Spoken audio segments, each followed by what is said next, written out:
TNC news India को subscribe करें और बेल आइकन को प्रेस करें। हमारे जो साथी थे सरदार जसविंदर सिंह जी, जो पार्टी के न केवल स्तंभ थे बल्कि उन्होंने हमेशा जो राजनीति करी थी वो ईमानदारी की राजनीति करी थी। उन्होंने कभी किसी के साथ कोई लाग लपेट और छल कपट नहीं किया। उन्होंने जहाँ राजनीति में अपनी एक पहचान पूरे प्रदेश में, देश में, विदेशों में बढ़ाई, वहीं एक सामाजिक व्यक्ति के रूप में भी उनकी एक बड़ी पहचान थी। आज परमात्मा को मंजूर नहीं था, वो आज हमारे बीच में नहीं है। जैसे मेरे से पहले शोक प्रस्ताव जो पढ़ा गया था उसमें उनके बारे में सारी जानकारी दी गई थी कि किस तरह के व्यक्तित्व के धनी थे। आज उनके पदचिन्हों पे चल करके जहां आपकी पार्टी को मजबूत करने के लिए वहीं लोगों के साथ उनके जो सामाजिक रिश्ते थे उनको कैसे आगे बढ़ाया जाए, कैसे राजनीतिक तौर पे फिर से उनकी उस पहचान को और बड़ा किया जाए, उसके लिए उनके बेटे जो आज हमारे बीच में खड़े हैं, सरदार गगनजोत सिंह, इनको भी परिवार की तरफ से सब लोगों ने अधिकृत किया कि वो पार्टी के अंदर उनकी भूमिका को निभाने का काम करे, उस कमी की कैसे पूर्ति हो उसके लिए लगातार पार्टी को मजबूत करे, संगठन को मजबूत करे। इनके बारे में भी पिछले दिनों अखबार ने खबर छाप दी थी कि उन्होंने ये कह दिया कि मैं अभी विचार करूंगा कि मुझे किस पार्टी के साथ आगे बढ़ना है। मतलब किस तरह से षड्यंत्रकारी लोग जो हैं सोशल मीडिया के माध्यम से, अखबारों में छोटे मोटे पत्रकारों को पकड़ करके उनसे लिखवा करके लगातार आपकी बढ़ती हुई ताकत को कमजोर करने का एक प्रयास कर रहे हैं। लेकिन शायद उन लोगों को इस बात का एहसास नहीं अभी तक कि इंडियन नेशनल लोकदल पार्टी को जब जब भी किसी ने कमजोर करने की कोशिश करी और जो कमजोर करने में बड़ी भूमिका निभाने वाले लोग हुआ करते थे उनको हमेशा मुंह की खानी पड़ी। इंडियन नेशनल लोकदल पार्टी की तो ताकत बढ़ गई लेकिन उनका राजनीतिक अस्तित्व भी खत्म हो गया। आने वाले समय में भी ये मान करके चलो कि इस किस्म के हालात इस प्रदेश में पैदा हो जाएंगे कि जो लोग आज एक षड्यंत्र के तहत, एक सोशल मीडिया के तहत जो प्रचार में लगे हुए हैं, जो सारा दिन झूठ का सहारा लेकर के आगे बढ़ने की कोशिश करते हैं, उन लोगों का तो राजनीतिक अस्तित्व 100% खत्म होगा। आपकी ताकत 100% बढ़ेगी। अगली जो सरकार होगी वो 100% आपकी सरकार होगी, उसको कोई रोक नहीं। मेरे से पहले जो बोलने वाले साथी थे उन्होंने आज के हालात पे सारी बातों पे चर्चा करी और बहुत से साथियों ने सुझाव भी दिए, सोशल मीडिया को लेकर के दिए, इलेक्ट्रॉनिक मीडिया को लेकर के दिए, खास करके जीत के उपचुनाव को लेकर के भी चर्चा हुई। जीत का जो उपचुनाव था ये मान करके चलो कि इस उपचुनाव में जहां सरकार ने अपनी प्रतिष्ठा का प्रश्न बना रखा है वहां कांग्रेस के लिए भी प्रतिष्ठा का सवाल था। और हमारे साथ जो नतीजे जिस किस्म के आए उसके लिए मैं ये नहीं कहता कि पार्टी का कार्यकर्ता कहीं इसके लिए दोषी है।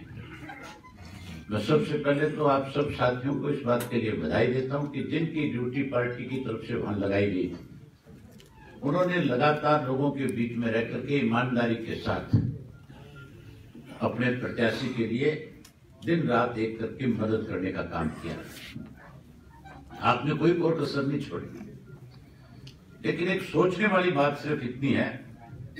बारी बारी से इस बात को लेकर के चिंता व्यक्त की जा रही थी कि नतीजे इस तरह के नहीं आने चाहिए थे। मैंने रोहतक के अंदर प्रेस कॉन्फ्रेंस करी थी चुनाव के नतीजे आने के बाद, और उस प्रेस कॉन्फ्रेंस में जब मैं गया तो मुझे जो मेरे साथी थे वो कह रहे थे कि बहुत सारे सवालों का आपको सामना करना पड़ेगा, बहुत सारी बातों का जवाब आज आपसे प्रेस के लोग पूछेंगे। मैंने कहा आप चिंता मत करो, हमने इस किस्म के हालात इस प्रदेश में कई दफा देखे और कई दफा ऐसे नतीजों से गुजरने का काम किया है। जहां प्रेस ने भी हमारे खिलाफ ये लिखना शुरू कर दिया था कि अब की बार ये 2 का आंकड़ा पार नहीं करेंगे, जहां लोकसभा की 10 की 10 सीट हार गए थे, हमने उसके बाद भी चौधरी ओम प्रकाश चौटाला ने प्रदेश के राजनीतिक हालात को बदल करके इंडियन नेशनल लोकदल पार्टी को एक बड़ा रूप देने का काम किया था। जब प्रेस के लोगों से मैं रूबरू हो रहा था, बातचीत कर रहा था, आप लोगों ने तो मेरे ख्याल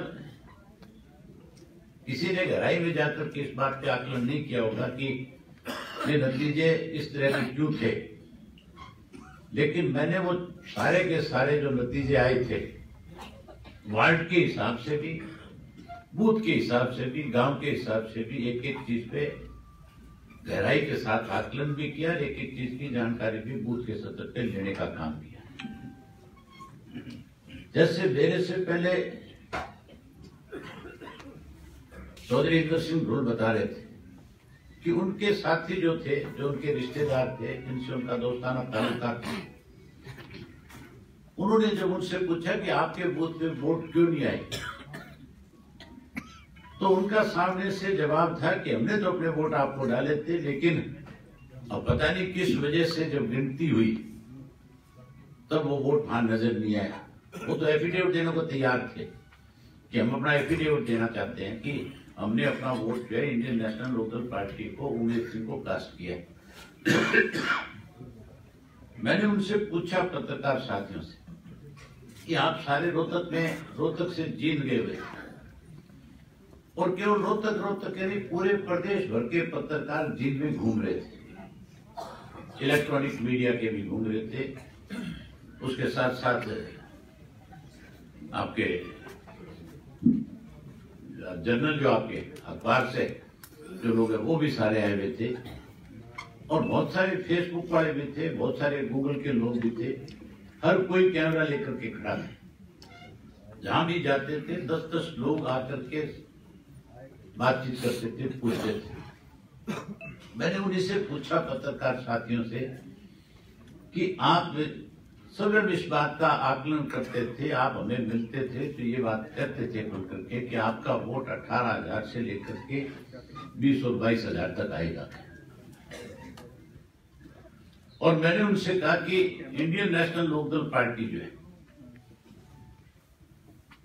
जिसने हर गांव के अंदर आज भी हर बूथ के ऊपर हमारा पार्टी का कार्य करता है, हर जगह हमारे अपने एजेंट थे,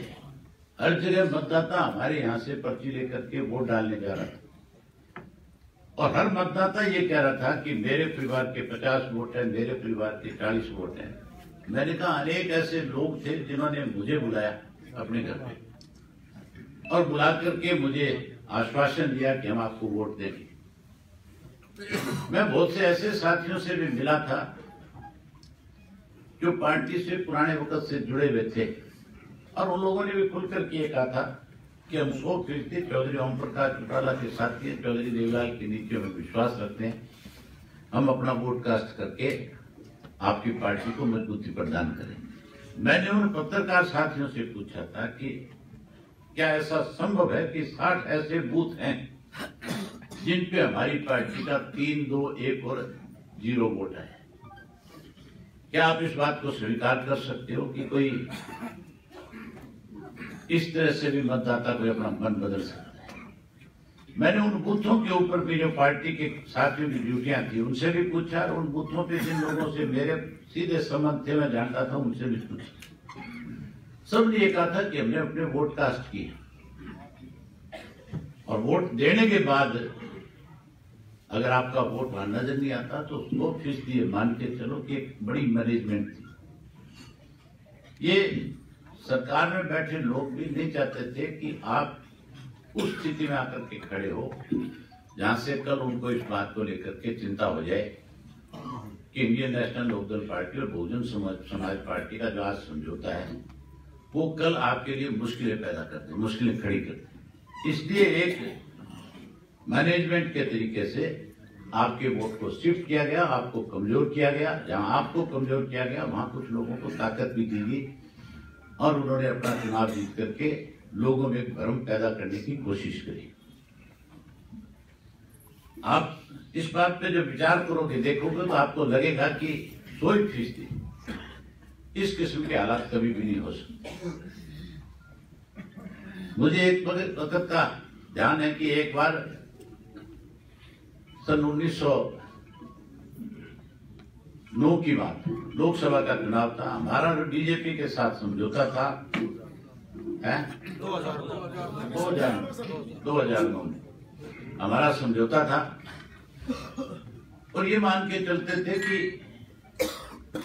देश के अंदर एक बदलाव की बात चल रही थी।